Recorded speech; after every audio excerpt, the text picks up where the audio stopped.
শুক্রবার ঘড়িতে বাজে সকাল ৯টা মতো। সব্বাইকে জানাই শুভ সকাল। তো প্রতিদিনের মতো আমার আজকেও সকালে কিন্তু পুজো হয়ে গেছে। আসলে আমি প্রত্যেকটা দিন এই সময় পুজোটা সেরে ফেলি, নাহলে সারাটা দিন আর সময় পাই না। সকালে বাসি কাজ করে ঘর মুছে স্নান-দান করে ব্যাস পুজোটা আগে দিয়ে নিই। তারপরে ছেলেদের স্কুলের আগে ঠিক কটা ভাত রান্না করে ওদের খাইয়ে দিই। তো প্রতিদিনের মতো দেখো আজকেও আমার পুজো হয়ে গেছে। আসলে আমি বলবো পুজোটাও একটা সংসার। সকাল হলে পুজোর ঠাকুর ঘর পরিষ্কার করো, পুজোর বাসন মাজো, আবার গুছিয়ে গাছিয়ে সুন্দর করে সাজিয়ে আমরাও যেমন সাজি, ভালো লাগে ঠাকুরদেরও কিন্তু সাজিয়ে পুজো দিলেও ভীষণ ভালো লাগে। আমার তো এলোমেলো করে পুজো দিতে একদম ভালো লাগে না। ঠাকুরকে সাজিয়ে গুছিয়ে পুজো দেবো, তাহলেই না ঠাকুরকে সুন্দর লাগবে।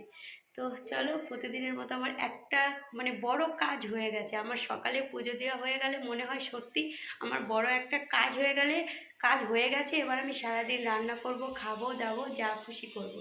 তো চলো।